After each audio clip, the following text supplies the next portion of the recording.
Nature émotive, là où le succès se raconte.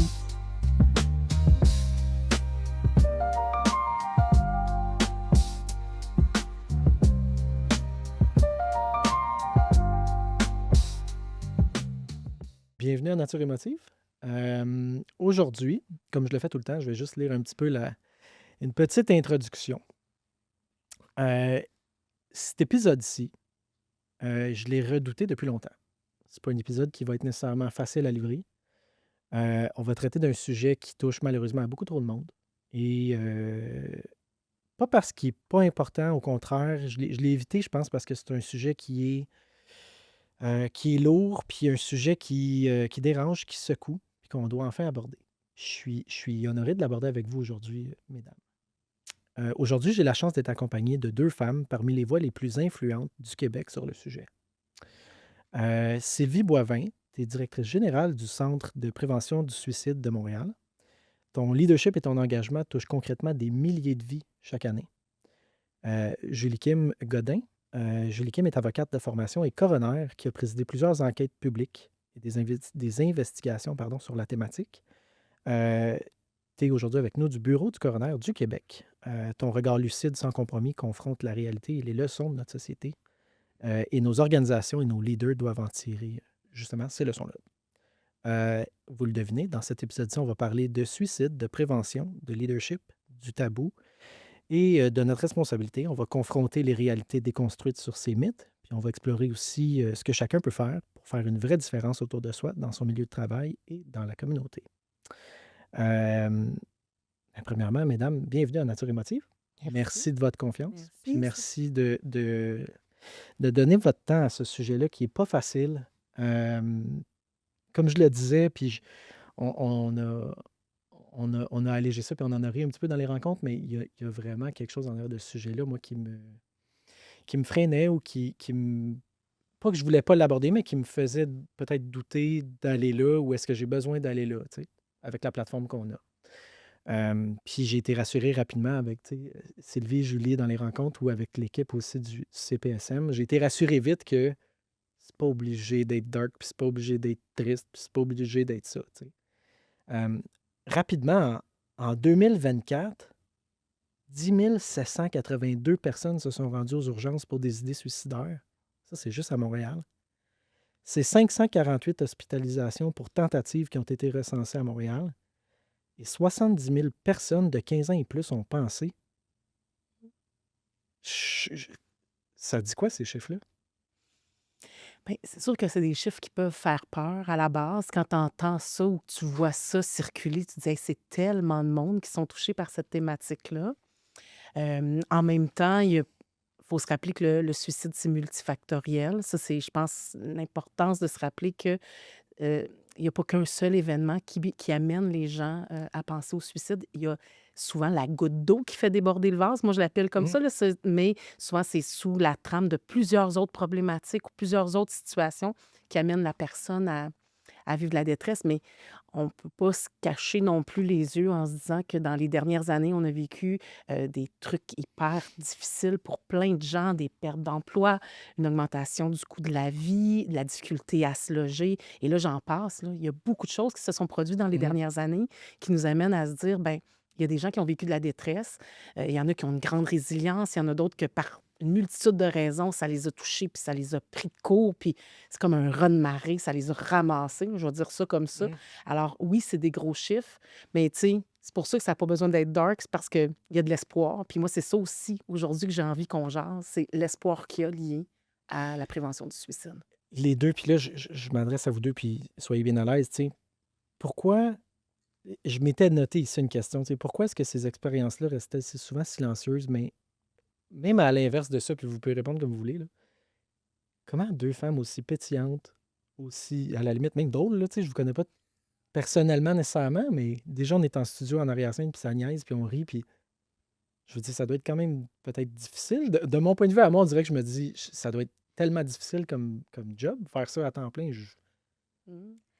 Vas-y Je donc, vas-y c'est donc. une bonne question, là, mais Ben, c'est sûr qu'au quotidien, on est confronté à des situations qui sont difficiles, on a un travail qui est exigeant, mais on y trouve un sens parce que tu parles de statistiques, ben, derrière toutes ces statistiques-là, il y a des personnes qu'on peut aider et de par leur histoire, on peut en tirer des leçons, on peut identifier des leviers de changement pour pouvoir justement aider toutes ces personnes-là et puis changer le cours de leur histoire puis prévenir des décès. Puis c'est vraiment de mon côté, c'est ça qui m'anime, c'est de pouvoir avoir un impact sur la trajectoire de vie de plusieurs personnes, de sauver des vies en quelque sorte. Parce que faut pas oublier, derrière tous ces chiffres-là, oui, il y a la personne qui est visée, mais il y a aussi des familles, il y a des enfants, il y a des amis, il y a des collègues de travail, il y a des voisins. Donc, c'est tous ces gens-là que nos actions peuvent influencer. c c Mais je trouve ça vas-y, tellement Sylvie. intéressant. J'aurais pu faire du copier-coller sur ce que Julie Kim dit, mais je vais y aller avec ma propre vision. En fait, ça prend aussi des personnes qui ont cette joie de vivre-là ou ce bonheur-là actuellement, parce que ça ne veut pas dire que je suis pas. Je ne suis pas à l'abri de vivre des moments de détresse, moi non plus. L'humain étant ce qu'il est, vit des situations difficiles. Mais pendant que je vis ce bien-être-là, ben, tant mieux si je peux le mettre à profit pour soutenir d'autres personnes, collaborer avec mes collègues du CPSM, mais de tous les partenaires avec qui on collabore. Alors, je pense que le fait d'être enjoué, de bonne humeur, c'est qu'on mise sur l'espoir que toujours des bons moments. Alors, moi, je reste très positive. C'est vrai que j'aime l'humour, j'aime avoir du plaisir. Il y a des sujets très sérieux qu'on peut traiter avec sérieux, mais n'empêche que la personne qui est derrière ce sujet sérieux-là peut être tellement vivant, de bonne humeur. C'est important, je crois, de garder Je trouve ça ça. tellement cool, votre réponse. Tantôt, tu disais, Julie Kim, tu disais sauver des vies, tu sais. Puis pendant 2 secondes, mon cerveau est allé ailleurs, puis c'était tout simplement c'était quoi le rêve d'enfant, tu sais, de Julie Kim? Y a-tu des gens qui rêvent d'être coroner? Tu sais, on dirait qu'il y a plein de questions que j'ai le goût de poser parce que on parle jamais de ces sujets-là. On le voit jamais. Fait que comme enfant, je rêvais pas d'être coroner. Je savais même pas qu'est-ce que ça faisait être OK. coroner. Fait que moi, j'étais avocate de formation. Je rêvais d'être avocate. Puis en travaillant comme avocate en droit de la santé, en litige, j'ai découvert le travail de coroner. Et ça m'a beaucoup interpellée parce que le travail de coroner, c'est un travail d'enquête. Et donc, on va investiguer tous les décès qui surviennent dans des circonstances particulières, comme évidemment les morts obscures, les morts violentes, et donc les suicides possibles, suspectés, ou même, bien évidemment, ceux qui sont avérés. Et de par notre travail, on va amener des réponses aux familles. On est vraiment en quête de vérité. Et on va investiguer tous ces décès-là d'une manière indépendante, approfondie, diligente, puis peu importe d'où vient la personne. Donc, on va mettre en lumière l'histoire de la personne qui est décédée, que ce soit une personne qui est sans-abri, que ce soit une personne qui est chef d'entreprise, on va l'investiguer pour vraiment comprendre qu'est-ce qui s'est passé. On ne va pas juste investiguer la personne, l'individu, mais on va investiguer sa trajectoire de vie, son environnement, son milieu de travail, son milieu familial, pour comprendre qu'est-ce qui s'est passé et déterminer s'il y a des opportunités qui auraient pu être bonifiées pour pouvoir tirer des leçons de ces événements-là. Donc, je connaissais pas le travail de coroner quand j'étais plus jeune, quand j'étais enfant, mais en le découvrant, j'ai trouvé vraiment un emploi, une carrière qui donne un sens à ce que l'on fait. Je pense que c'est ça qui est le plus inspirant de notre travail. Définitivement, Sylvie. T'as de l'air de, Elle est de, tellement de te super en contenir. plus. Moi, je l'aime tellement. Mais en fait, moi non plus, j'avais le rêve d'être avocate. Hey, c'est-tu drôle? Je Ouais. voulais faire ça dans la vie. Bon, le contexte n'a pas permis ça, mais ce que je savais, en fait, pourquoi je voulais être avocate, c'était pour aider les gens. C'était ça l'objectif. Alors, j'ai trouvé mon compte en allant au travail social. Mais j'ai travaillé avec une multitude de Ben, populations. Ça fait c'est ce que juste j'allais te 4 ans. demander, Ben exact. oui, ça fait juste T'as 4 ans que fait je plein de choses, là. travaille en prévention du Ouais. suicide. De façon très spécifique, hein, parce que le CPSM, c'est 100% de son temps est dédié à la prévention, à l'intervention ou à la postvention dans le domaine du suicide. Mais C'est quoi de la postvention, la excuse-moi? postvention, ça vient après un suicide, OK. malheureusement. C'est là OK. où souvent on va parler aussi avec les coroners. Tu sais, Ouais. c'est dans ce contexte-là qu'on va travailler plus ensemble. Mais j'ai travaillé en intervention sociale auprès des enfants, auprès des jeunes en troubles de comportement, auprès des femmes victimes de violences, auprès des personnes judiciarisées, en itinérance, auprès des gens qui consomment des drogues par injection, inhalation. Et ce qui est, je dirais, transversal à toutes ces populations-là, c'est que le suicide n'est pas étranger à leur réalité. Ça peut arriver que ça fasse partie, à un moment donné, d'une pensée, d'avoir des idéations suicidaires pour toutes les populations que je viens de parler là. Alors, j'ai envie de dire que le suicide, ça n'a pas de sexe, ça n'a pas de genre. Le suicide, ça peut toucher n'importe qui. Julie Kim l'a bien dit, quand elle investigue auprès d'une personne en situation d'itinérance ou de précarité ou une personne qui est chef d'entreprise, Mhm. c'est le suicide c'est ça qu'on regarde, c'est tout l'écosystème autour de la personne. Alors, ça peut toucher tout le monde, cette problématique-là. Est-ce que c'est devenu peut-être un... Bon, j'ai le goût de dire cliché, là, c'est peut-être étiquette, mais est-ce que c'est devenu un cliché, ça? Comment je peux dire ça? Puis là, je veux pas... On dirait qu'on dit tout le temps, tu sais, ça arrive tout le temps ailleurs, tu sais. On voit ça juste à la télé. C'est tellement pas ça, là. Moi, juste les stats, quand vous nous aviez partagé les stats, je veux dire, je savais que c'est une problématique, mais dans cette envergure-là, jamais, tu sais. Fait qu'est-ce que... Si je reformule une question qui fait du sens, parce que ça faisait pas de sens, ma question, là, mais tu sais, est-ce qu'il y a des clichés ou des idées reçues autour du suicide qui sont peut-être dangereuses ou qu'il faudrait venir déboulonner puis défaire ce cliché-là pour le rendre plus facile à sensibiliser ou à discuter ou à... Ben, une stat qu'on n'a pas nommée encore, mais qui est Mhm. quand même importante pour Montréal, parce que nous, c'est vraiment sur le secteur Montréal là, qu'on agit. Ben, on a encore 4 suicides par semaine à Montréal, et ça depuis 15 ans. Eh, oui. Alors, si on regarde ça tout froidement, là, tu sais, je suis d'un côté rassurée en me disant qu'il n'y a pas eu d'augmentation, considérant tout ce que j'ai dit d'entrée de jeu, là. Tu sais, qu'on a Mhm. eu tu sais, une grosse pandémie, et ça a joué sur l'emploi, tout. etc., sur plein de Ouais. choses. Alors, à l'heure où on se parle, on n'a pas toutes les statistiques de 2024-25, là, parce que c'est l'après-coup là, qui risque de bouger un peu, mais ça veut dire qu'on fait quelque chose de bien. Ça veut dire qu'il y a des actions qui sont posées, puis ça a un impact. Somme toute, il faut faire mieux. Il faut continuer à mettre en place des stratégies puis de diversifier nos actions. Tu parles de mythe ou de... Ben, en fait, c'est que souvent, on va penser que la personne qui va penser au suicide, c'est la personne qui est tout le temps amorphe, en détresse. Oui, il y a des signes tu sais, psychologiques, des signes dans le verbal, des signes dans moteur, là, dans la façon de travailler, d'être avec les collègues, mettons, au travail. Oui, il y a des changements. Tantôt, on pourra les adresser si tu veux bien. C'est quoi qu'on peut remarquer chez quelqu'un qui a des idéations suicidaires, Ben, mais tu sais, on l'avait... un petit peu plus tard, on devait on en l'avait un parler petit de peu ça. plus tard dans notre discussion, mais l'idée, c'est un petit peu ça, je pense, c'est d'aller cerner, puis comme Julie Kim, tu le disais bien, c'est d'aller cerner peut-être avant de rentrer dans ce sujet-là, qu'est-ce qui fait que deux personnes comme vous vont s'attaquer à une problématique comme celle-là de front, puis ça prend des gens qui sont solides, ça prend des gens qui ont l'humain à cœur, tu sais, profond, là. Je veux dire, ce que vous faites, c'est pas des jobs... On vend des sites web et des logos, là, tu sais. On n'est pas dans le même... C'est pas le même quotidien, là. Je veux dire, moi, je trouve ça vraiment impressionnant pour vrai. Puis je veux vous le dire, vraiment. Euh, Merci. Puis je vais Euh, juste rajouter, tu sais, tu mentionnais là, que ça touche tout le monde. Mais nous, on dit souvent, le suicide, il n'est pas raciste, il n'est Non, pas non, sexiste, c'est ça. il touche tout le monde. Ça touche. Puis ce qui nous inquiète, en fait, ce qui est préoccupant, c'est que ça touche de plus en plus les jeunes. ouais. Avant, on voyait puis on parlait pas de suicide chez les enfants.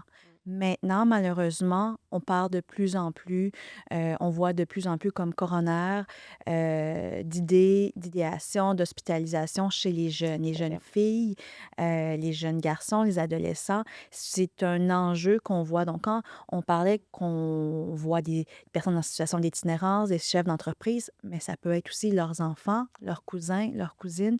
Donc, ça touche vraiment toutes les strates de la société. Puis je pense que justement, dans nos rôles, c'est ça qui nous inspire, c'est de pouvoir avoir un impact sur toute cette population-là. Puis comme citoyen aussi, on veut Mhm. pouvoir contribuer à la prévention du suicide. Puis qu'est-ce qui explique ça? Est-ce qu'on le sait? Sans s'avancer, est-ce que c'est peut-être l'accès à... Tu sais, j'ai deux jeunes petites filles, ben, très très jeunes, ils n'ont pas de téléphone encore, rien, mais ça n'a pas rapport du tout avec notre entrevue, là, mais tu sais, je suis juste... Des fois, c'est une question pour des parents, tu sais, on se dit, ça va être quoi quand ils vont avoir des téléphones? Puis ça compte pas que ce soit un petit gars ou une petite fille, mais on dirait que pour moi, une petite fille est un peu plus à risque des fois en ligne, je sais pas. Peut-être que c'est mon côté naïf de papa, là, mais je me dis...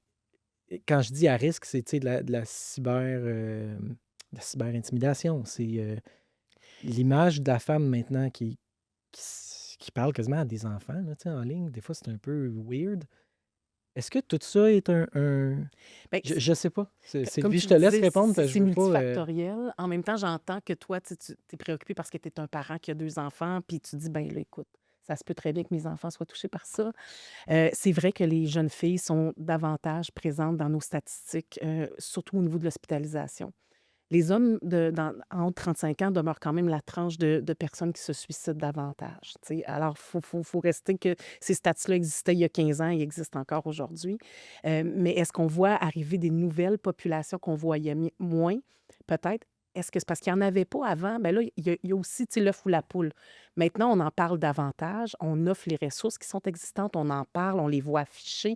C'est quelque chose, tu sais, c'est tellement. Puis c'est triste que ce soit encore autant tabou parce qu'on pourrait parler là, de la valorisation de la demande d'aide, à quel point c'est fort de demander de l'aide quand on va pas bien, mais ça veut dire quand même que ces informations-là circulent. Ça veut dire que les jeunes, s'ils nous appellent pour dire qu'ils ont des idéations suicidaires, c'est que on leur permet de le faire, on leur parle que c'est correct d'appeler pour demander de l'aide. Là, on parle de la 866 appel parce que c'est ce que le CPSM fait, tu sais, comme plusieurs autres lignes au Québec. Mais c'est vrai qu'on a plus de jeunes. Tu sais, il n'y a pas si longtemps, on forme nos intervenants puis nos formateurs à donner de la formation pour intervenir auprès des enfants 5-13 ans. Il y a 20 ans, on ne parlait pas d'intervenir en prévention du C'est si jeune que suicide. ça. Oui, on commence jeune à en parler. C'est une thématique parce qu'ils ne le diront pas dans les mêmes mots. Ils ne diront pas «Ah, je vais me suicider», mais tu sais, je ne suis pas bien, je suis pas bien. Pourquoi? Tu sais, il y a quand même des signes qui nous laissent présager que cet enfant-là va pas bien. Tu sais. Puis il y en a eu des suicides chez les enfants. On veut pas ça. Alors, il faut agir, il faut intervenir, puis il faut leur dire que ça existe, l'aide. Dès qu'on peut leur en parler, il faut en parler. Puis, même à la limite, tu sais, c'est que ce qui est plate, c'est que là, je m'avance peut-être, mais de cet âge-là, aussi jeune que 5-13 ans, c'est l'âge où on va aller à l'école, puis c'est où on va traîner ça pour plusieurs années à travers secondaire, cégep, université, puis les premières expériences de travail, tu sais. Mhm. Fait que vous intervenez, je le savais pas, vous intervenez aussitôt que ça. Oui. Euh, Puis dans la tranche, mettons, plus vieille, est-ce que c'est une problématique aussi? Donc, Oui, les nouveaux travailleurs ou même pas les plus vieux, là, c'est chiant, dit de même, là, mais ouais, tu sais, les travailleurs, point, est-ce que c'est ciblé aussi? Puis est-ce que vous avez des stats qui, à la limite, moi-même, j'en ai appris quand Mhm. tu me l'as partagé, Sylvie, Mhm. que dans les bureaux, c'est aussi présent. Je savais pas. Mhm. Ben, en Qu'est-ce fait, qui fait, tu sais, qu'on sait pas ça, puis que c'est pas ben là, plus mis de l'avant? Je sais pas. encore là, c'est un sujet qu'on veut pas trop entendre. Ouais. Hein. On veut pas être. Puis ben là, on pourrait parler d'un gros mythe qui dit que si on en parle, ça contamine puis ça donne envie aux Ouais. autres de passer à l'acte. Non, ça, c'est un très grand mythe d'en parler. Si tu n'as pas ça en dedans de toi, si tu le vis pas intrinsèquement, tu diras pas «Ah, ça me donne l'idée d'aller me C'est pas suicider». contagieux, là. Non, c'est pas contagieux. Là. On parle pas de la gastro. Tu sais, on parlait de la gastro tantôt. C'est pas la gastro. Ça peut permettre, par exemple, à quelqu'un qui vit peut-être un moment difficile de dire attends un peu, il y a de l'aide qui existe. Parce que d'en parler, c'est ça que ça fait. Ce qu'on peut contaminer, c'est le positif de la chose. C'est dire ah, cette personne-là a été game d'en parler, ça veut dire que moi aussi, je peux en parler. Fait que ça peut se contaminer, puis tant mieux. Parce qu'on voit les gens, les statistiques chez nous ont augmenté. Est-ce que c'est parce qu'il y a plus de détresse? Peut-être. Ou c'est parce qu'on en parle davantage? Tu sais, on a mis en place des programmes en santé mentale. C'est rendu fort de parler de santé mentale, de dire ça se peut qu'on vive des enjeux de santé mentale. Nous, on travaille fort à ce que les gens puissent avoir accès aux ressources qui existent quand ça se pointe le bout du nez. Tu sais, c'est pas Fou, hein? prévu, mais c'est dur. C'est pour ça que je dis que je parle souvent de l'œuf ou la poule. C'est parce qu'il y a plus de détresse ou c'est parce qu'on en parle plus, donc les gens savent où se référer. Tu sais, il y a ça aussi. Ben, tu sais, on revient un petit peu aux enfants, là. Puis je prends juste cet exemple-là parce que c'est flagrant, mais l'utilisation de téléphone, Mhm. étant nous en marketing, là, je veux Oui. pas, c'est un peu de la métrique qui serait de notre côté à nous, là. Oui. C'est fou l'utilisation de téléphone, là. Tout se Ouais. fait par le téléphone maintenant. Donc, Ouais. même le desktop, réfléchir à un site web, Ouais. on va réfléchir au mobile en premier. Fait que si tu penses à l'utilisation de téléphone d'un enfant, là, excusez-moi, Mhm. j'appelle ça un Commence enfant, là. là. Ouais. 10, 11, 12 ans, c'est un enfant. Ouais. Tu sais, t'as accès à tout, là, puis on sait ce qu'il y a sur le web, là. Fait que Puis en contrepartie, tu as Puis accès à en des ressources contrepartie, aussi, par ça. exemple. exactement. Donc, Parce tout est que accessible. c'est C'est là où je ça. voulais aller. C'est Oui, que on le mixe des deux. c'est accessible, mais comment on peut le mettre peut-être plus de l'avant? Vous le faites déjà bien. On Euh, continue à le faire. Et c'est important de tu le sais, faire, puis trouver ce que je me demande, moi, c'est plus plus vieux, au niveau des leaders, puis au niveau je sais pas si c'est chez l'adulte que c'est plus peut-être difficile de se commettre à aller. Je vous lance là juste parce que je me compare, mettons, à moi, mon thinking, ou moi, mon frein ou mon blocage à ce sujet-là. C'est un blocage qui est complètement naïf parce que je le connais pas, le sujet. Mm. Tu sais, quand on maîtrise pas, on a des fois l'impression que on voudrait pas parler ou dire la mauvaise chose ou de. Fait que je peux juste imaginer quelqu'un qui est dans une situation ou quelqu'un qui se fait approcher par quelqu'un qui est dans une situation. Comment un leader devrait gérer ça? Un manager, un directeur des ventes, n'importe quel employeur, dans sa tranche, comment on gère ça? Ben, as-tu envie de répondre? Tu veux que j'aille, vas-y. Allez-y, Ben, je vais vous commencer, puis amène ailleurs. je Je suis vais sûre que tu vas être compléter avec capable toi. de rajouter, mais on parlait des enfants. Mm. Dans les écoles, maintenant, on parle systématiquement de santé mentale. Il y a des protocoles, Ouais. il y a des personnes ressources. On a parlé tantôt des plans d'intervention, puis des lignes directrices pour parler de santé mentale puis de prévention du suicide pour les enfants, même à partir de 5 ans. Il y a une structure pour favoriser la santé mentale et à la prévention du suicide. Donc, on parle maintenant de leaders. Est-ce qu'on pourrait s'inspirer de ça? Parce que c'est facile pour les enfants, c'est facile de rejoindre les enfants. Ils sont tous à l'école. Donc, on a Je une comprends. structure qui est facilement mise en place pour les rejoindre. Maintenant, le questionnement, c'est comment on fait pour rejoindre les employés? Comment les leaders peuvent mettre en place, justement, un peu comme pour les enfants, un cadre, un environnement où les services sont connus, ils sont facilement accessibles et que c'est normalisé de parler de santé mentale puis d'aller chercher de l'aide. À l'école, c'est facile. Il y a toujours ou presque toujours une travailleuse sociale, une psychoéducatrice à qui Ouais. les jeunes peuvent aller parler. Là. Souvent, ils disent dans les milieux que je connais, c'est la madame qui résout les problèmes. Bon, ben, dans les leaders, est-ce qu'ils peuvent, justement, qu'est-ce qu'ils peuvent faire pour mettre en Ça place, nous prend des madames qui résolvent les problèmes. ou des messieurs, Oui, Ouais. monsieur. parce qu'il y a des milieux où ce qu'on veut, c'est rejoindre les gens qui ne sont pas portés à demander de l'aide.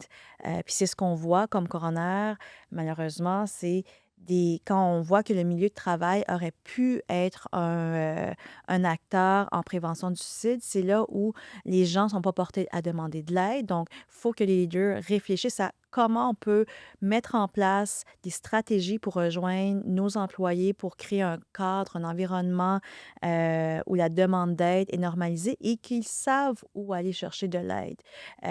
Parce que souvent, ce que moi je vois dans mes histoires, puis on s'entend, c'est généralement des histoires qui finissent pas bien, c'est que les gens ne savent pas où demander de Mhm. l'aide. Donc, c'est ça, je pense que comme leader, on pense à des leaders pour qu'ils mettent en place des idées créatives. Tu dis, savent pas, on reste sur leader créatif, là, mais tu dis, tu sais, savent pas comment demander de l'aide. Je pense que des fois aussi, peut-être, les gens pensent qu'ils n'ont pas d'aide, Oui. se sentent peut-être isolés ou il y a une genre de solitude autour de ça. Ça se peut-tu? Tu sais, qu'il Ben, y il a y un a beaucoup de réflexe de honte, hein, comme, encore dans les tabous qu'on ouais, parlait. Les honte gens ont honte de ou dire j'ai de la détresse ou j'ai demandé de l'aide. la Moi, je suis vulnérabilité, là, tu sais. fort ou je suis forte parce que là, tu sais, on a eu tu sais, avant, on disait les hommes, c'est fort, ça pleure pas. Tu sais, on a évolué, heureusement qu'on a évolué à ce niveau-là, mais homme ou femme, je dirais la honte de dire je suis en détresse, d'affirmer quelque chose de je suis pas assez forte actuellement pour me sortir de ça. Puis j'ai envie de dire, tu sais, on parle des leaders, on parle de. Mais chaque personne peut faire une différence. Puis les gens se mettent une pression immense. Mais moi, je ne suis pas une personne qui résout ces problèmes-là. Là, je ne suis pas à l'aise. Puis j'en parle des fois avec des collègues de d'autres milieux de travail. On parlait de. Dans n'importe quel milieu où ce qu'il y a habituellement, il n'y a pas de travailleurs sociaux, il n'y a pas. Mais tu n'as pas besoin d'être travailleur social pour soutenir quelqu'un qui est en détresse. Puis, excuse-moi, Sylvie. Pas de problème. Et Julie, on continuera sur les leaders. C'était vraiment intéressant, là. Ben, en fait, la question se pose pour vous deux, tu sais. Comment est-ce que j'empiète pas sur quelqu'un? Ben, on Moi, c'est n'empiète ça jamais où ça sur serait quelqu'un. comme On empiète. Il faut juste trouver le comment confort. je gère ça, là, tu sais. Je gère ça, c'est dans l'intimité de cette situation-là, c'est sensible, puis j'ai l'impression que je saurais pas quoi dire, mais c'est pas normal. On devrait être pas formé, là, tu sais. Je veux dire, il y a pas de livre là-dessus, mais Sais-tu qu'est-ce qui est le mieux? J'ai envie de dire que c'est pas ce que tu vas dire, ce qui est le plus important, c'est l'écoute c'est que tu vas d'écouter. avoir. Ouais. Alors, des fois, on pense qu'il faut dire absolument quelque chose là-dedans. Non? Si tu es juste disponible, tu es dans l'écoute, puis après ça, c'est que la personne est soit dans un brouillard, là, elle n'en voit plus d'options. Tu sais, tu disais, J'en vois pas d'aide, là. Il y en a pas d'aide. Ben c'est sûr parce qu'elle est absorbée par le mal-être qu'elle vit à ce moment-là ou la détresse qu'elle vit à ce moment-là. Si toi, tu es dans l'écoute, tu fais juste dire: «Écoute, je vois que c'est rough pour toi, là. Puis tu sais quoi? J'ai envie de te donner des cues. Laisse-moi checker ça, je vais essayer de t'aider». Mais là, tu démontres juste de l'ouverture, de l'écoute, de la disponibilité, puis c'est ça que chaque personne peut faire. C'est ça que chaque leader peut faire. Tu sais, dans l'entreprise privée, le patron, là, il se sent super imputable de tout, puis là, si quelqu'un ne file pas, ben, il est moins performant. C'est des signes. Tu sais, une personne qui a toujours été performante, puis du jour au lendemain devient de moins en moins performante, rentre un peu plus négligée, s'en fout un peu de ce qui se passe au day-to-day, là, tu sais, comme dans son monde. Il y a un indice. Ben c'est un indice. Puis là, on se dit, bah, de moins en moins un bon travaillant, celui-là. Mais c'est peut-être pas ça. C'est peut-être justement un moment de détresse que cette personne vit. Alors, dans l'écoute, dans juste, hey, ça se peut-tu, Stéphanie, Stéphane, y a-tu quelque chose qui se passe avec toi? Tu sais, j'aimerais ça t'entendre. Est-ce que je peux t'aider? Est-ce que je peux faire de quoi pour toi? Et des fois, c'est juste d'être dans l'écoute. Alors, on n'a pas besoin de tout savoir, d'être formé. Après ça, il y a des gens qui vont prendre le relais, comme le Centre de prévention du suicide, entre autres. Nous, c'est des gens qui sont formés pour le faire, mais on vient après coup. Souvent, on vient après coup. C'est quelqu'un qui a dit: Hey, je te donne un numéro de téléphone. Hey, je reste avec toi. Veux-tu appeler là? Je reste avec toi. Ou veux-tu que j'appelle pour toi? Puis après ça, je te passe la personne. Ça se peut aussi. Il y a plein de méthodes d'aller chercher du soutien puis de l'aide. Puis est-ce qu'on vit un...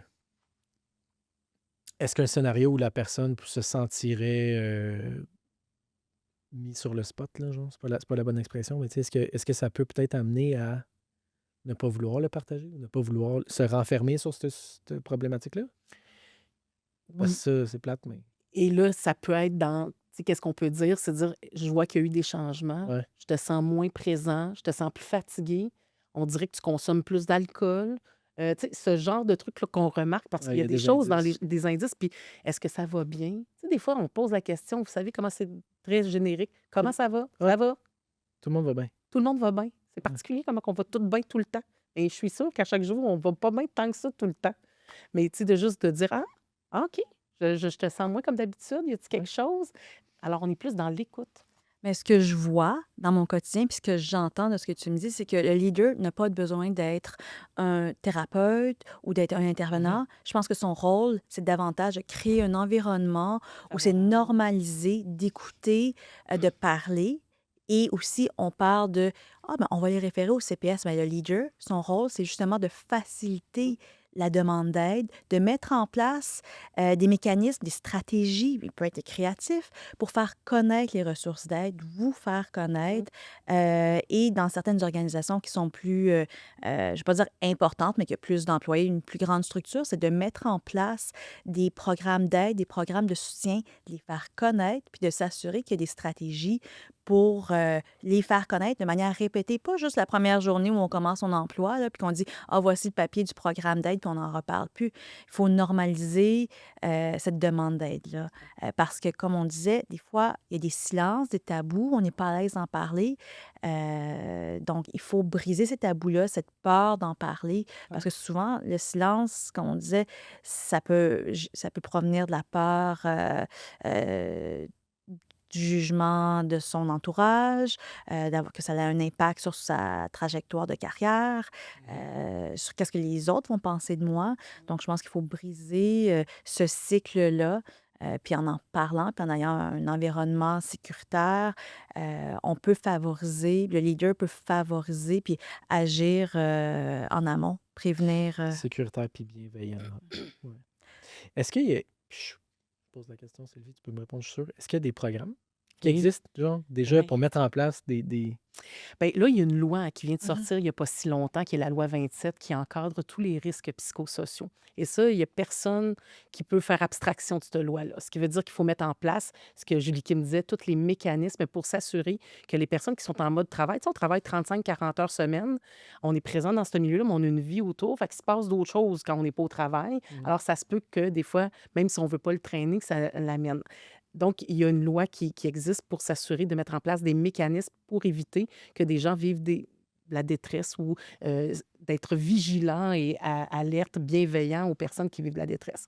Fait que cette loi-là incombe à l'ensemble des employeurs, peu importe le milieu de travail où tu es. Le CPSM a aussi à mettre en place des stratégies pour s'assurer du bien-être des gens au travail. Euh, il y a aussi plein de programmes qui se sont mis sur pied parallèlement à ça pour répondre parce que c'est pas tout le monde qui est à l'aise. J'ai envie de dire que dans chaque organisation, il y a des gens qui sont plus à l'aise d'être des gens qui écoutent naturellement. Des personnes qui ont ça, là, tu sais, même quand on était jeune, on niaisait bien avec les salons de coiffure, là, mais moi, je trouve que la personne avec qui j'ai parlé la première fois de choses Ouais. difficiles, c'était avec ma coiffeuse. J'étais là, elle était donc bien dans l'écoute. Je me Ah sentais ouais. super écoutée par elle. Le barber, c'est tout ce qui se passe chez nous. Aussi, ben oui, parce Ouais. que c'est une personne, tu sais, c'est facile, tu jases pas. Ils sont bons, là. En tout cas, anyway, je dis ça de même, mais c'est un exemple parmi tant d'autres. Maintenant, le Centre de prévention du suicide, lui aussi, a des programmes. Je pense entre autres au programme Sentinelle, qui permet à des gens d'être formés dans les boîtes pour mieux intervenir auprès des personnes. Donc, des personnes qui naturellement disent hey, moi, j'aime ça, être dans l'écoute de mes pairs, de mes confrères de travail, consorts de travail. Alors, on forme ces gens-là. On peut aller jusqu'à des programmes beaucoup plus soutenus où on a développé, nous, des gros programmes de prévention, sensibilisation avec des protocoles. Justement, s'il arrive un suicide dans un milieu, il se passe quoi? C'est quoi les étapes? Et c'est ça qu'on parlait tantôt de postvention. On appelle ça le protocole de postvention.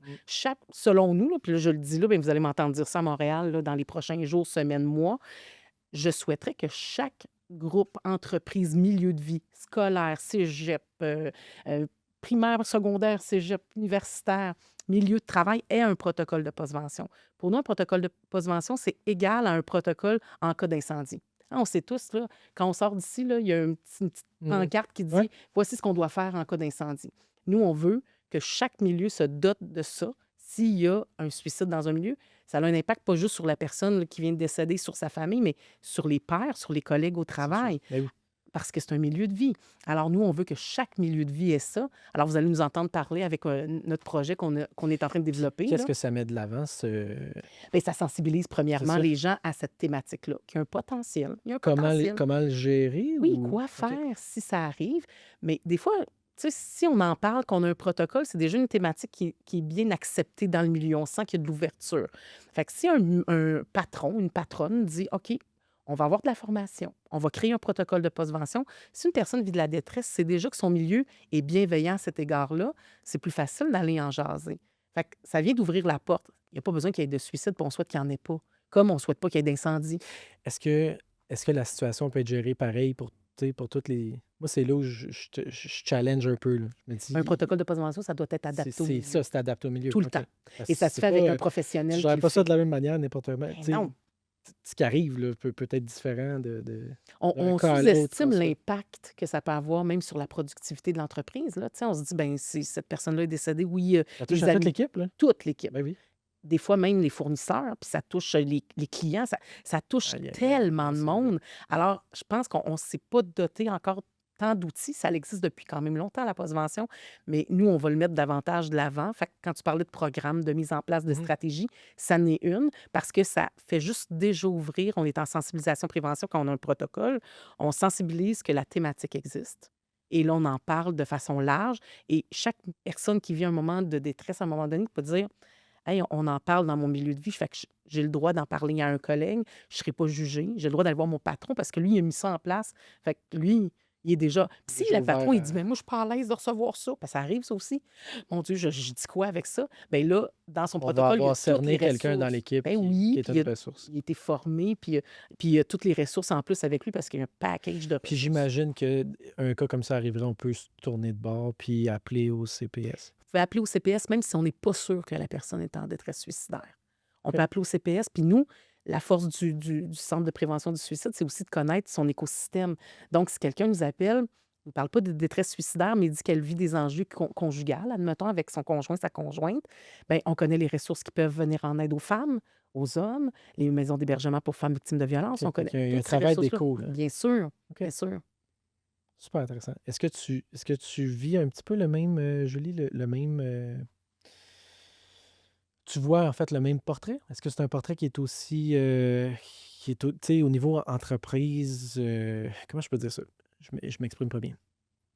Dans les entreprises, est-ce que c'est quelque chose que tu vois qui est aussi présent, sinon en augmentation? Est-ce qu'il y a quelque chose qui est à prévenir ou est-ce qu'il y a des traces, puis des indices, puis des choses qu'un leader peut voir qui est avant-gardiste, tu sais? Des fois, je sais que ça peut être aussi niaiseux que, tu disais la goutte, là, tu sais, la Mais blonde qui te laisse, ou tu sais, je dis n'importe quoi, là, mais... Mais la bonne nouvelle, je pense, c'est que de plus en plus d'entreprises, de leaders mettent en place des programmes de soutien en santé mentale pour leurs employés, pour leurs équipes, parce que c'est leur rôle aussi de créer un environnement qui est sécuritaire. Puis ça inclut de déstigmatiser la demande d'aide, parce que si on veut que ces employés soient heureux puis soient en sécurité, pas juste au niveau de la sécurité physique, mais Mhm. maintenant l'obligation c'est de créer un milieu qui est sécuritaire au niveau mental, au niveau psychologique. On voit de plus en plus d'entreprises mettre en place des programmes de soutien où on déstigmatise la demande d'aide, où il y a des acteurs sentinelles, là, c'est comme ça qu'on les appelle, les acteurs sentinelles, là, des sentinelles qui sont là, puis c'est justement les personnes de Qu'est-ce que c'est? Je suis référence. désolé, je vous arrête. C'est quoi un... Les sentinelles, c'est Je connais pas ça.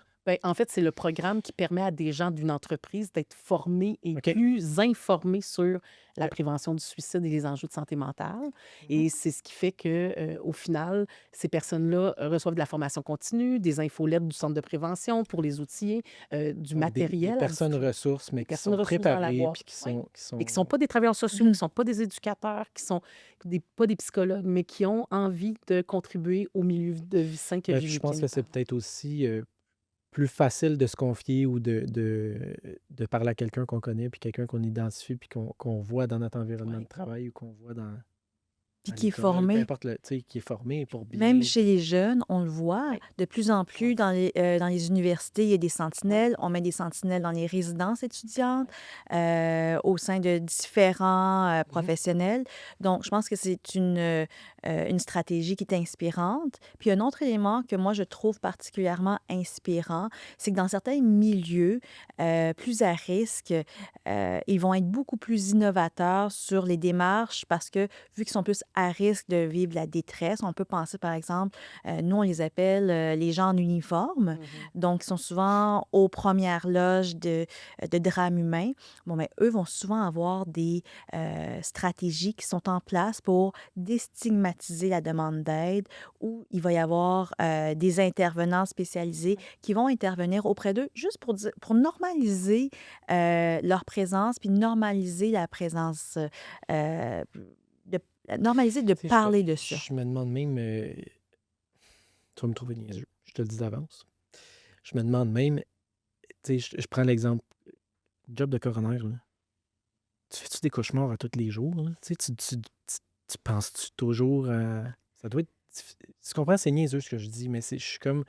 je- en arrière de tous ces gens-là, l'ambulancier, le pompier, le policier, la conjointe, tout le monde qui vit ça, est-ce qu'il existe un... Je sais que la réponse est oui, là, mais tu sais, cette aide-là, elle est accessible comment? Puis pourquoi est-ce qu'on va pas chercher cette aide-là? Parce que je peux juste penser à la trace que ça laisse chez les gens. Je niaise en disant que tu sais, tu fais-tu des cauchemars tous les soirs, mais Mais on peut en c'est pas faire, facile, là. puis il n'y a Tu sais? personne qui est qui est protégé Personne qui est à de l'abri vivre de la ça, là. détresse. Non, c'est ça. Personne qui est à l'abri de vivre la détresse. Ça peut être moi, ça peut être un de mes collègues, de mes collègues, mais ce qui est important, puis dans mon milieu, c'est que oui, il y a des programmes de soutien qui sont connus. On nous en parle souvent. On OK. a accès à des services et, plus important encore, on sait qu'entre nous, on peut s'en parler. Moi, Mm. quand j'ai un cas difficile qui me touche particulièrement, on ne se cachera pas, là, tous les décès d'enfants sont difficiles. Il y a pas, je ne dis pas qu'il y a un décès qui est facile, mais il y a des situations qui peuvent plus nous toucher.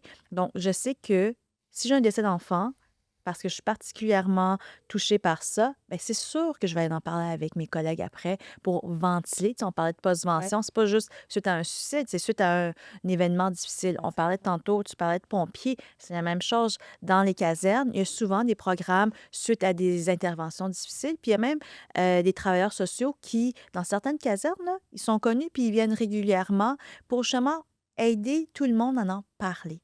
On pense aussi aux policiers qui peuvent être aux premières loges de plein d'événements dramatiques. Eux aussi, ça va être souvent les premiers qui vont avoir des programmes spécialisés dédiés à eux, puis qui vont être adaptés à leur réalité. Est-ce que pour les gens d'affaires, Sylvie, est-ce que... Puis, en fait, les deux, là. Est-ce que pour les gens d'affaires, on se place, puis je dis la direction, est-ce que les gens d'affaires entrepreneurs, tu sais, dirigeant, etc., est-ce qu'on se place peut-être dans une position qui est à risque?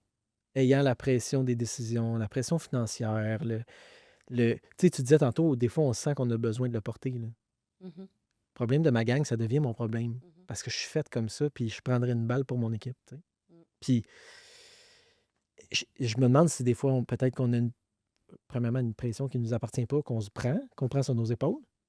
Mais est-ce qu'on est aussi peut-être dans une position où c'est plate à dire, mais ça fait un peu partie Ben, fait un peu partie de la job? tous les gens qui ont une responsabilité, tu parlais des métiers ou des professions, les porteurs d'uniformes qu'on appelle, Ouais. il y a comme une responsabilité sociale, un engagement. Les entrepreneurs aussi ont souvent des équipes, des fois des petites, des fois des grandes, mais qui portent aussi des familles, ces employés-là. Mhm. Fait que oui, c'est des gens vulnérables, puis on en voit des surreprésentations de personnes qui vivent de la détresse. Être entrepreneur aujourd'hui, c'est quand même tout, tout qu'un travail, on va se le dire, là. Un C'est sport. beaucoup de travail.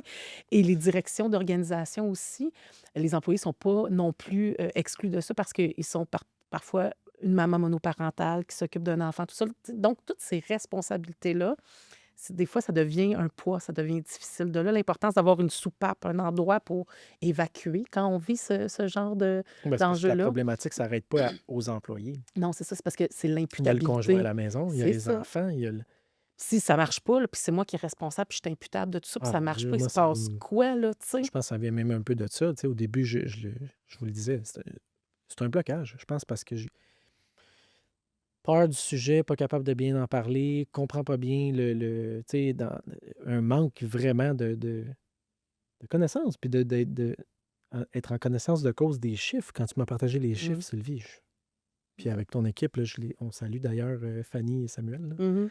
Euh, Tabarouette, c'est quelque chose, là. C'est pas des. Tu sais, Ben, tu sais, moi, tu nous parlais de notre Qu'est-ce travail qui est qui. difficile. Là. Moi, je remets tout ça dans le cours de mes intervenants, intervenantes. Là. Tu sais, au final, moi, Vous avez une j'encadre cette super belle équipe. équipe-là, mais Ouais. c'est quand même plusieurs professionnels qui travaillent à tous les jours, 24 heures sur 24, 365 jours par année. À Noël, ils sont présents, ils sont tout le temps là pour répondre à ces Y a-tu personnes-là. des moments qui sont. Puis là, ça n'a même pas rapport dans l'entrevue, mais y a-tu des moments qui sont plus difficiles?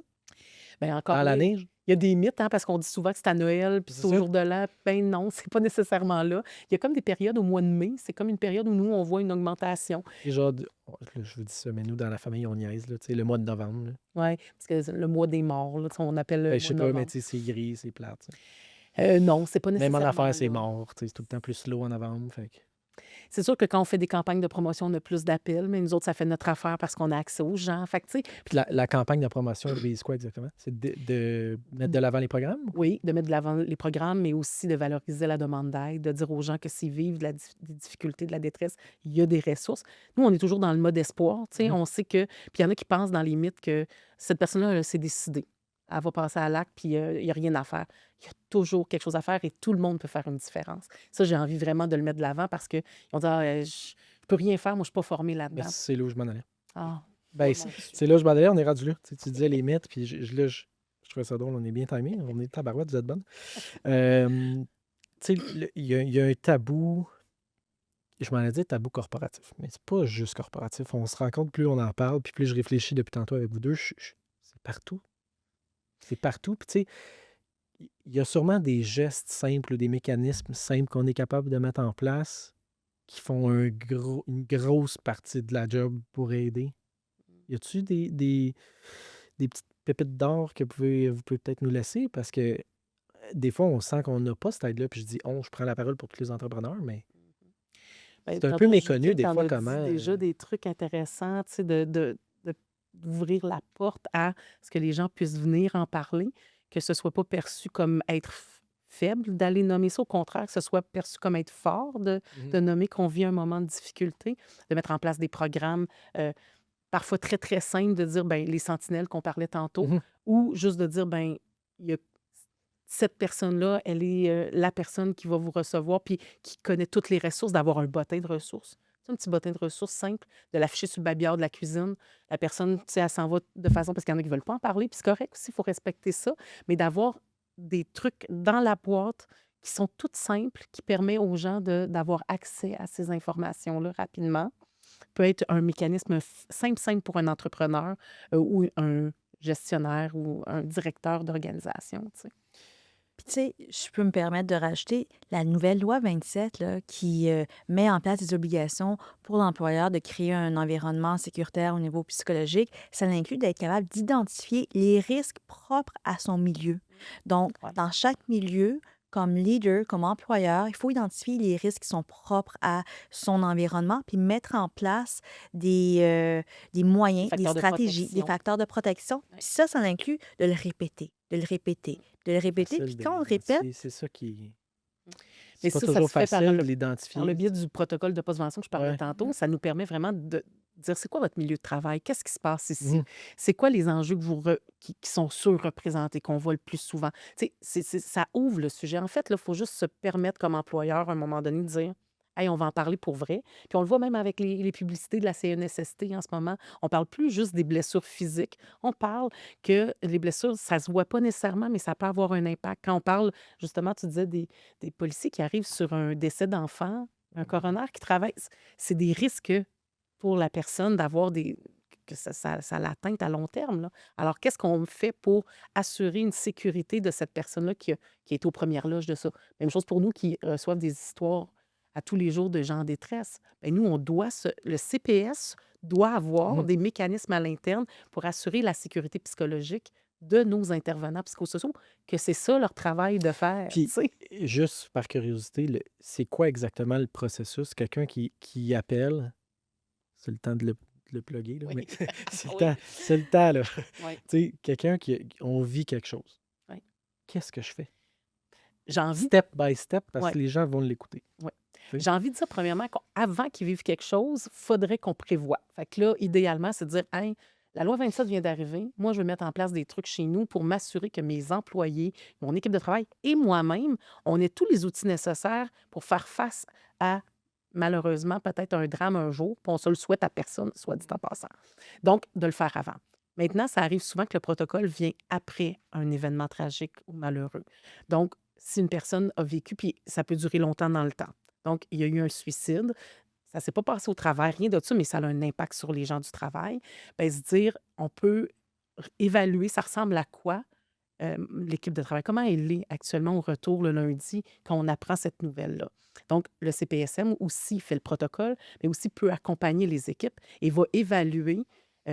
Puis on ne fait pas de la psychothérapie, là, on fait vraiment du soutien à l'équipe pour, je dirais, reprendre, vivre un deuil collectif suite à une situation malheureuse. Alors, on va travailler avec la personne identifiée, que ce soit la personne CNSST, RH ou le directeur ou l'entrepreneur, pour Mhm. mettre en place un mécanisme puis un processus où les personnes pourront ventiler sur la situation. On va leur offrir aussi une multitude d'espace, du temps, mais aussi une multitude de ressources pour répondre à leurs besoins.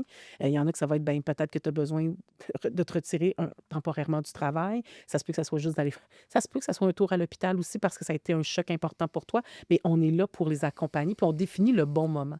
C'est ça le travail aussi, c'est d'évaluer à quel moment on agit. Mais tout ça se fait idéalement en amont d'une situation comme celle-là. Comme on n'attend pas que le feu pogne pour pouvoir mettre un protocole en cas Appeler les d'incendie, pompiers. hein, on le fait. On appelle les pompiers, c'est ça qui se passe quand le feu est pris.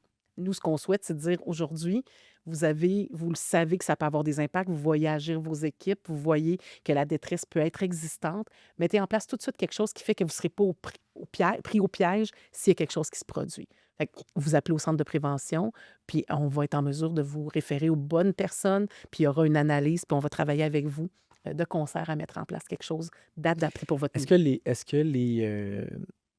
est-ce que la stratégie ou l'aide se dilue peut-être dans une plus grande équipe? Le message se dilue ou non, pas vraiment? C'est un effet d'équipe de masse, là, tu sais, Ça c'est un dépend des front de masse, je porteurs. sais pas. Moi, je pense que les porteurs qui en parlent, qui répètent, on est des vrais perroquets dans ces situations-là. Il faut en parler plus souvent, ouvrir la porte à ce que ce soit normal d'en parler. Mhm. Ça change la donne. Alors, peu importe la grosseur, il y a des fois des petites entreprises qui n'en parleront jamais. Ça va être, tu sais, Ben, vas-y, Julie. Non, Ben, vas-y. parce que ça m'a interpellée quand tu parlais du plan incendie. ouais. Quand il y a chaque grande entreprise, puis même comme société, on a des plans, des mesures d'urgence. Ouais. Puis, savez-vous quoi? on se pratique annuellement et des fois, ça peut être 2, 3 fois par année, là. On le pratique, le plan des mesures d'urgence. On la pratique incendie, là. Ouais. Quand vous descendiez du 12e étage, là, 2 fois par année, vous vous en souvenez. Mais pourquoi vous le faites? Pour être à l'aise si ça arrive. Ouais, Fait que je pense que c'est la même chose tout à en fait. santé mentale puis en prévention du suicide. Il faut se Bonne pratiquer d'en comparaison. Ouais. parler. Il faut le faire, puis c'est en se pratiquant puis en parlant souvent En le mettant que à jour. en le mettant à Des fois, ça bouge, jour. hein. C'était Stéphanie qui s'en occupait, puis là, Stéphanie est partie. C'est qui s'occupe de ça? On Ben va c'est le mettre. ça. Ah, il Fait reste que là, on une est habitué d'en Ouais. parler.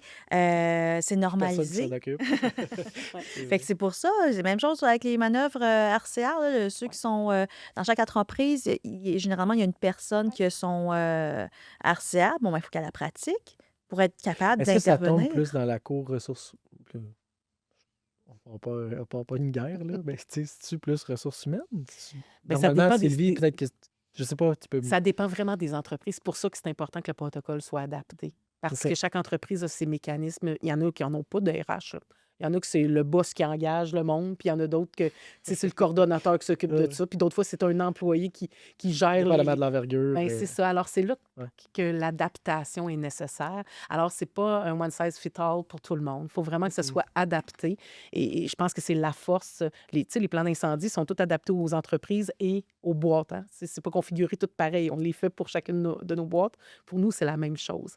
Alors, je crois vraiment que c'est vrai que quand il y a une structure RH, on a tendance à dire on va aller vers les RH, puis on met ça en place parce qu'ils sont responsables aussi des politiques, des protocoles, des processus. Mais au final, ça peut être l'employeur qui a vraiment ça à cœur. Tu sais, moi, un monsieur ou une madame d'une entreprise qui m'appelle pour dire moi, je vois que mon équipe, là, ils peuvent être fragiles parce que c'est pas facile ce qu'ils voient tous les jours, puis c'est épuisant, puis c'est exigeant, puis fait que j'aimerais C'est ça des mettre de choses que quoi. tu vis, ça? Ben oui, bien sûr. Ça, tu nous Puis donnes des fois, ça peut l'exemple, être. mais Oui, ben oui, ben oui, bien sûr. Je vois même des fois à la chambre de commerce, quelqu'un qui me dit hey, nous autres, là, c'est pas facile ces temps-ci pour telle raison. Puis là, tu fais ben écoutez, on pourrait en jaser pour vous aider. Puis des fois, ils nous appellent pour des trucs très ponctuels, mais dans un contexte où il y a la détresse est multifactorielle encore, s- personne n'est formé pour est-ce que tout ça prend répondre. est-ce que ça prend un spécialiste dans ton équipe à toi? Ou la tienne, Julie, là? Est-ce qu'il y a des gens qui sont peut-être plus axés vers traiter certaines problématiques, que ce soit plus corpo, plus famille, plus... Ou dans le fond, puis je te pose la question Ouais. juste pour... Non, les gens Ça sont n'a pas plus rapport, à là, mais... l'aise, je dirais ça. Tu sais, mettons, il y en a qui sont plus à l'aise avec les personnes en situation OK, c'est d'itinérance pour ça. intervenir.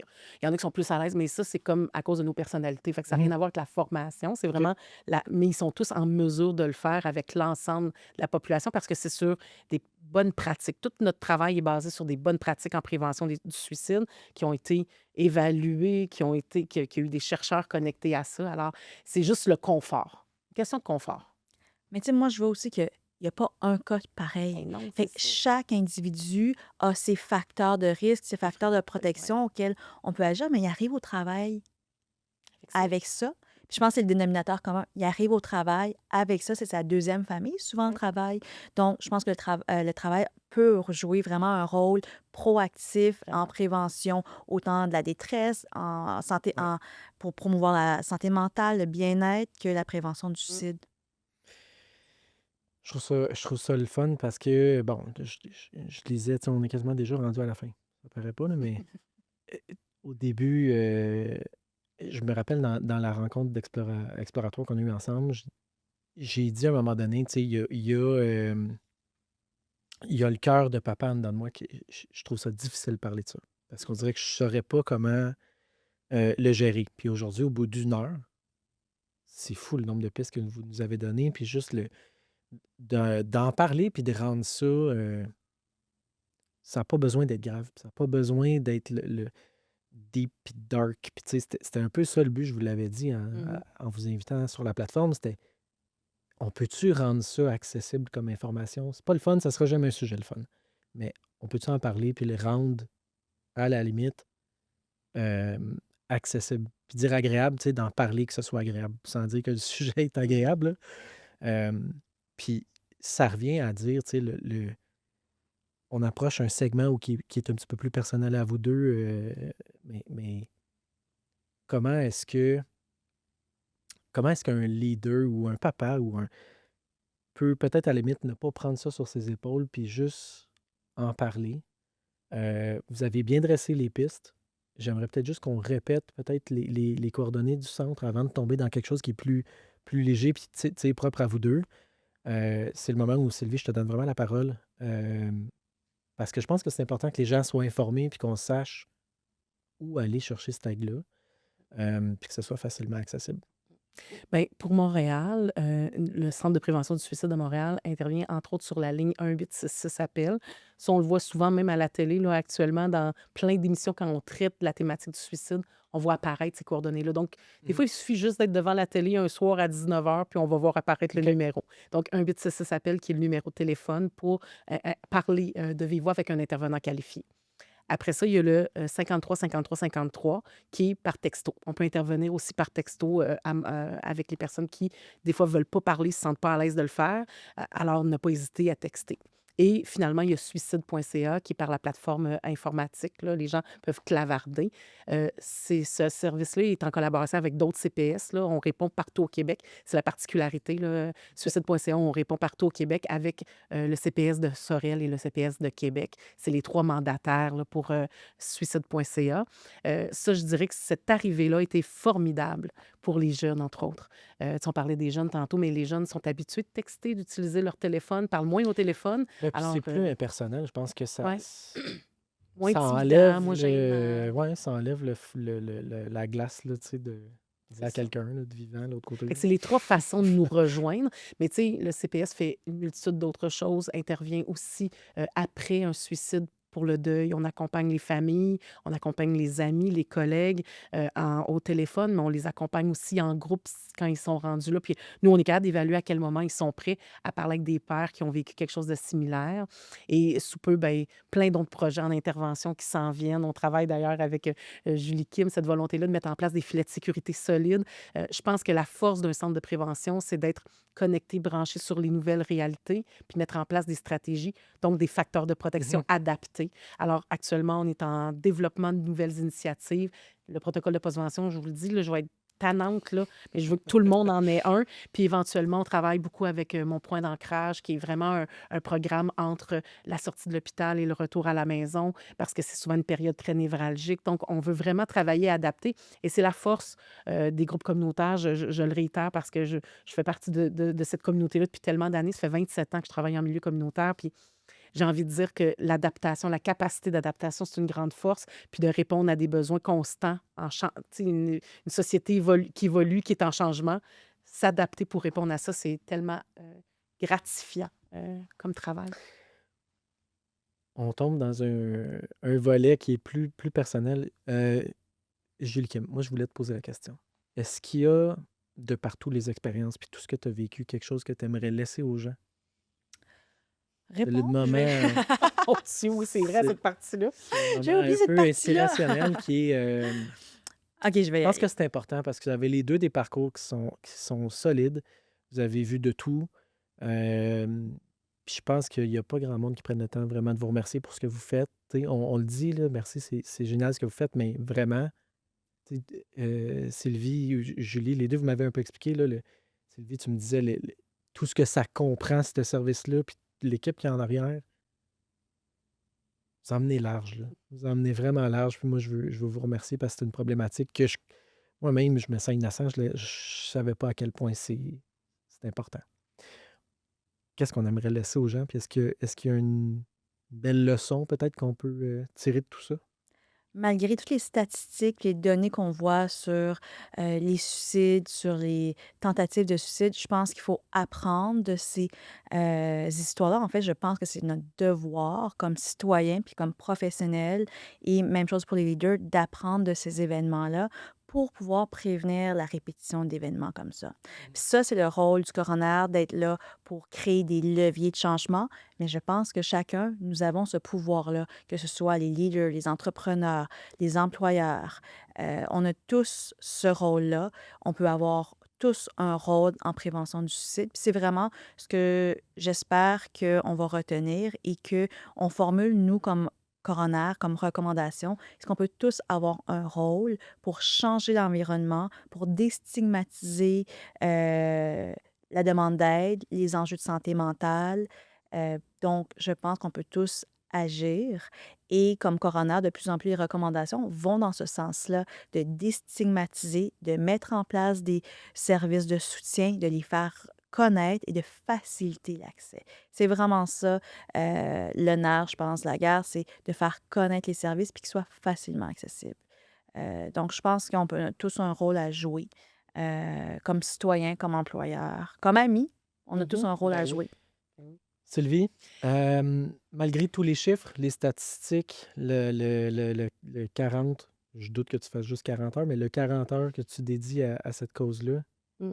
quel message d'espoir en arrière de ça? Hey, moi, j'ai juste des messages d'espoir. Et en fait, quand une personne ne va pas bien, si on valorise la demande d'aide, dites-le, soyez disponible, à l'écoute. Apprenez à connaître les ressources qui existent. Hein. Ça prend 2, 3 numéros dans ton petit cardex personnel Ouais. que tu as dans ton téléphone que tu peux transmettre comme ça. Euh, Moi, je pense que il est comme tout le monde peut faire une différence. C'est ça que j'ai envie de dire. C'est que tout le monde peut faire une différence quand une personne ne va pas bien. On parlait de notre système, tu sais, notre écosystème, nos proches, les gens. On peut tous faire la différence.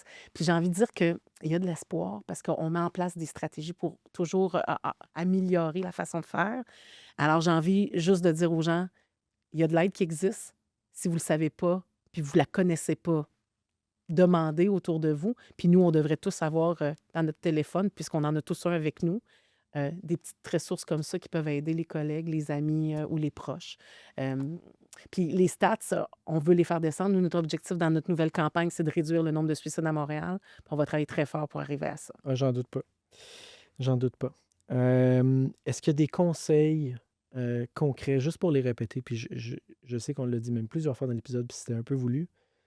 Est-ce qu'il y a des conseils concrets qu'on peut mettre en place pour le segment entrepreneur, mais pas seulement entrepreneur parce que c'est notre niche ou l'audience, là, mais est-ce qu'il y a des conseils concrets qu'on peut mettre de l'avant avant de fermer cet épisode-là?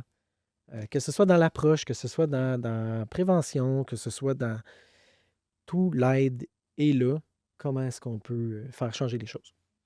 Bien, investissez du temps là-dedans. Donc, parlez-en. Trouvez des moments, faites des lunch and learn avec votre gang. Mhm. Valorisez le fait que c'est normal puis c'est correct d'en parler. Utilisez les bons termes. Ça, on n'en a pas parlé tant que ça, mais Mhm. tu sais, des fois, on a tendance à ne pas vouloir dire le mot suicide, mais si on voit que quelqu'un est en détresse, on pense encore là que c'est un mythe de dire si je dis tu veux C'est te contagieux, suicider. là. Ouais. Ben oui, hein, on parlait tantôt de la contagion, mais dire as-tu des idées noires, ça veut rien dire. Tu sais, est-ce que tu penses au suicide? Là, on dit, mais non, on ne veut pas dire ça à quelqu'un. Oui, il faut dire ça à quelqu'un. Puis j'ai envie vraiment de le dire Mhm. aujourd'hui parce qu'à partir de là, on peut mettre et poser des actions concrètes. Tu as besoin d'aide si tu penses au suicide. Si on fait juste dire, as-tu des idées noires? Ben, elle fait une dépression, elle va pas. Ça peut être tellement n'importe Ah, quoi, les ouais. idées noires. Alors, d'utiliser les vrais termes, puis d'aller chercher l'information, puis de rester disponible et à l'écoute. C'est ce que j'aurais envie de dire comme truc et de mettre en place des programmes dans les milieux. Tu sais, on l'a dit 1000 fois, puis je vais le répéter parce que tu veux que je le répète, mais de mettre en place des programmes C'était adaptés dans les milieux. c'était la mission. Ben écoutez, on est déjà rendu à la fin, mesdames. Donc, je vous remercie. Je vous remercie de vous être déplacés. Je vous remercie pour ce que vous faites puis l'impact que vous avez sur autant la société que la communauté puis nos entreprises. Mais merci à toi de Euh, faire une Ouais. place à ça parce que c'est le fun que vous laissiez de la place à cette thématique-là dans votre crowd, là, dans votre univers. Ben, ça fait partie du. Oui, ça fait partie du décor. Puis c'est le sujet, malheureusement, c'est la roche qu'on veut jamais lever, tu sais. Puis moi, le premier. Fait que cette plateforme-là, vous le savez, se veut, se veut une plateforme de motivation, se veut une plateforme qui va résonner en positif, puis se veut une plateforme qui met de l'avant aussi les initiatives, que ce soit des initiatives d'affaires, peu importe. Dans votre cas, à vous, puis tu sais, je te l'ai dit plus personnellement entre nous deux, Sylvie, ça existe plus qu'on pense, cette problématique-là. Fait que oui, malgré que j'ai peur de ce sujet-là, je pense que je suis la meilleure personne pour le mettre de l'avant, puis bien l'emballer, puis le livrer comme il faut. Fait que merci. Merci de votre temps, merci de votre générosité. Vous n'étiez pas obligé d'embarquer dans cette idée de plateforme-là. Vous nous avez fait confiance au début. Vous avez les deux mobilisé des équipes pour accompagner la préparation de l'épisode. Donc voilà. Merci beaucoup d'être passé à Nature Émotive. Avant de fermer l'épisode, on invite évidemment tous ceux qui nous écoutent à visiter le natureémotive.com, à s'abonner, à partager le contenu, d'encore plus celui-là qui sait ça peut aider quelqu'un. Euh, je te demanderais, Sylvie, peut-être de répéter rapidement site web, numéro de Ouais. téléphone. Je sais que je suis fatigant, mais Mais c'est là, ça. on est là pour ça. C'est ça. cpsmontréal.ca pour le site web, 1-866 appel pour le téléphone, 53 53 53 en texto et suicide.ca pour le numérique. Merci Je beaucoup. pense que vous devriez tous vous souvenir de ces numéros-là, comme le 911. On connaît tous le Oui, 911, le Effectivement. 811, le Ouais. 311. Je pense que 53, 53, 53, puis le 1866 appel, ça devrait être un réflexe comme qu'on a pour le 911. Tout à fait. génial. Merci. Merci beaucoup à vous deux. Merci à toi. Ben, ça fait plaisir. Merci. On remercie le groupe Chevalier Séguin. On remercie Main aussi, qui est le moteur en innovation du Québec, qui supporte évidemment la plateforme, qui nous aide dans sa diffusion. Main vient de lancer un nouveau programme, le programme Parapluie, qui vient en aide aux entrepreneurs. Donc, on vous invite à aller visiter soit le main.qc.com ou le natureemotive.com où toute l'information est disponible. On remercie Éric Lacourcière et Peak Valeurs Mobilières qui sont le partenaire financier de Nature Émotive. Et on vous souhaite un bon week-end dans ce vendredi ensoleillé à Montréal. Merci beaucoup. Merci. Bon week-end. Nature Émotive tient à remercier tous ses partenaires. Pour plus de détails, nous vous invitons à visiter le naturemotive.com.